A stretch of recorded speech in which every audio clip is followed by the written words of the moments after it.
Namaste Yatirajaya Vivekananda Suraye Satche Sukha Sarupayo Swamine Tapoharine.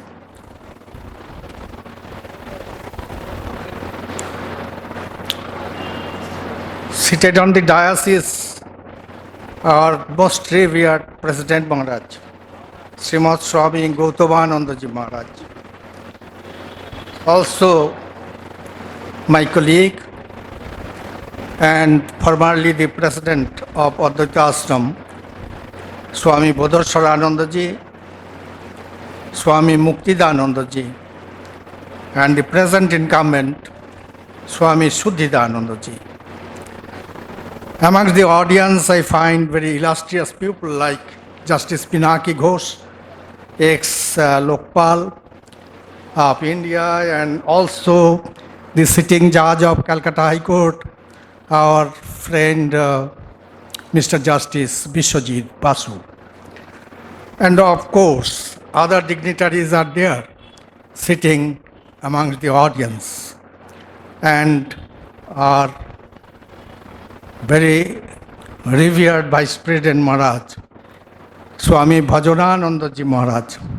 He is also sitting amongst the audience. And also we find our very veteran senior monks of the order, very respected.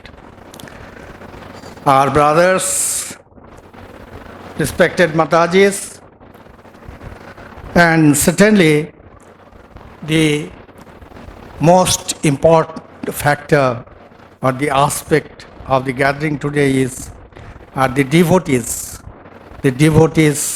who have come to join this illustrious celebration, a historic celebration indeed. And we are already running behind the schedule. We are supposed to have wrapped up by 7 o'clock in the evening. And if my watch gives the correct service, then it is 6:56, 4 minutes to 7. Which is why I strongly feel that the requirement of the situation is I become very, very brief. And I assure you, I would. Now, at the very outset, I would like to convey my very, very respectful pranams at the holy feet of our most revered President Maharaj. And then I take the opportunity of offering my pranam at the holy feet of our revered Vice President of the Order, Swami Bhajananandaji Maharaj, who is sitting amongst the audience. My pranams certainly for the senior monks of the order, my love and best wishes for my juniors and contemporaries, and certainly our very best wishes and best regards. Best regards are reserved for our devotees who have assembled here. I wish you all the best, one and all. And now, as we stand before this newly consecrated structure of Advaita Ashrama, our hearts brim with joy. We have gathered here not merely to witness the inauguration of a building, but to celebrate the continued unfolding of a divine legacy, the timeless wisdom of Advaita Vedanta as found in the immortal and universal literature of the Upanishads. Later propounded by Jagat Guru Sri Shankaracharya and carried forward by the vision of Swami Vivekananda in our own times. That today happens to be the Shankara Jayanti, the birth anniversary of the great Shankaracharya, is no mere coincidence. It is a blessing. For it was he who rekindled the lamp of Advaita in a time of spiritual confusion, affirming with unmatched clarity. Everything is Brahman. This is the universal wisdom carried forward by Sri Ramakrishna and Swami Vivekananda today. On this Shankara Jayanti, let us bow in reference to the great Acharya who gave us the intellectual and experimental clarity of non-experiential clarity of non-dualism. Let us invoke his blessings that we may rise above dualities, we may rise above distinctions, we may rise above distractions and rest in the self which is beyond all. Let us also offer our obeisance to Sri Ramakrishna and Swami Vivekananda, the modern day torchbearers of that same Advaitic flame, who gave their all to awaken the sleeping nation with the roar of Vedanta. If we catch a glimpse into the legacy of Advaita Ashrama, we feel the hallowed memory of Swami Vivekananda in and through the serene hill of Mayavati. Right from the beginning in 1899, Advaita Ashrama in Mayavati was involved in the publication of extremely important works. This continued till 1920, owing to several challenges in Mayavati.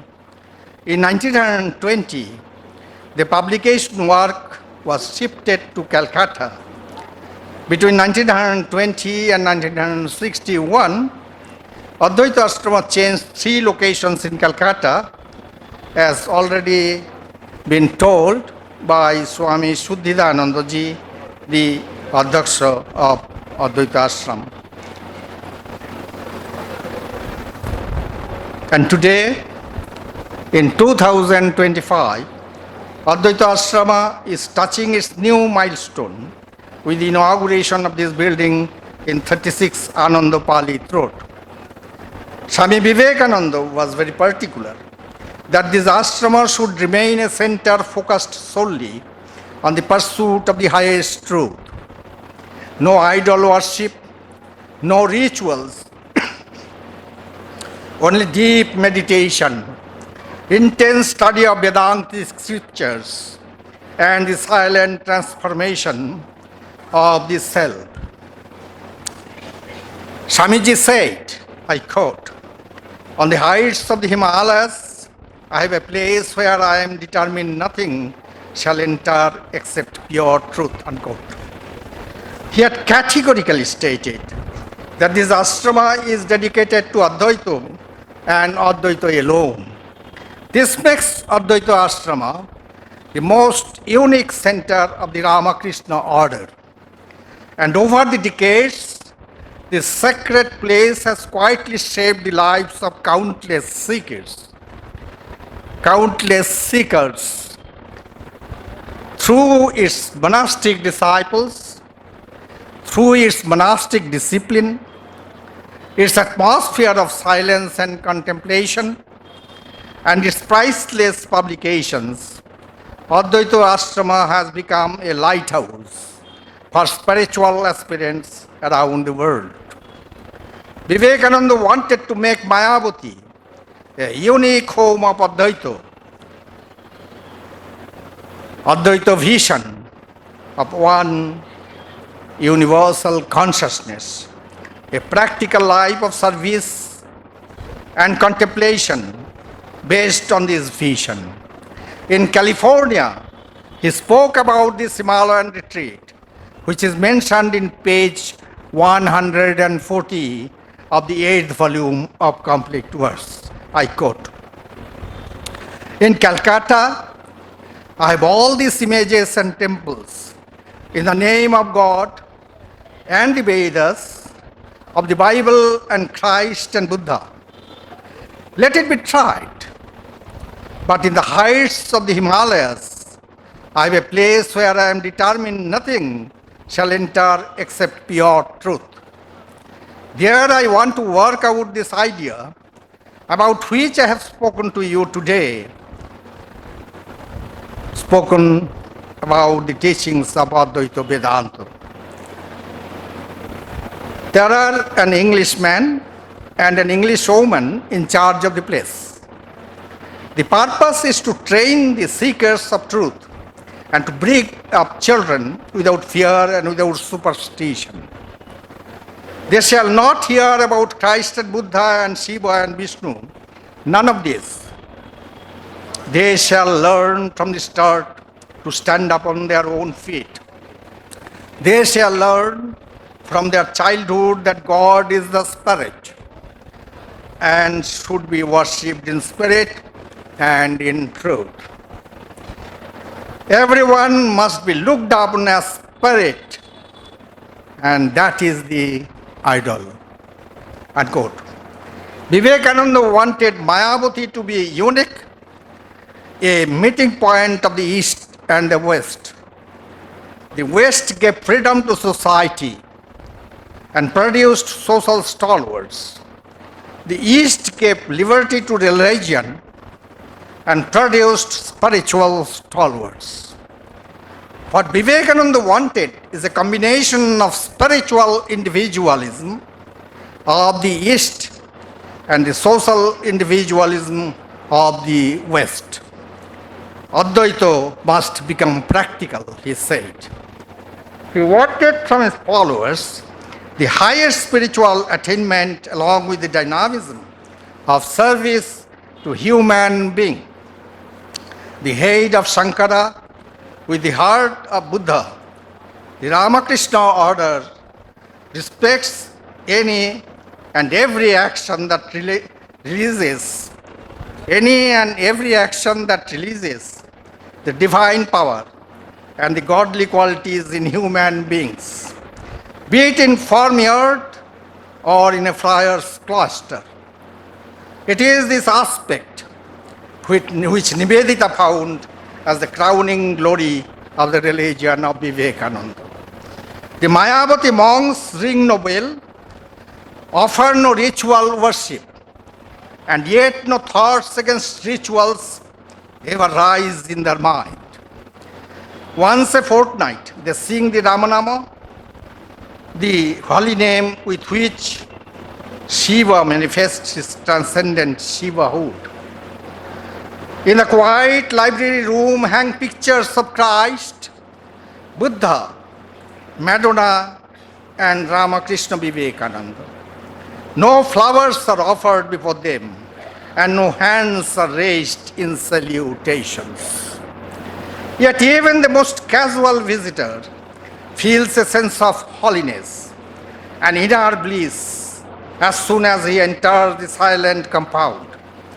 One even feels that to speak a word in this home of absolute non-dualism is a sacrilege where Shiva meditates on the Atman.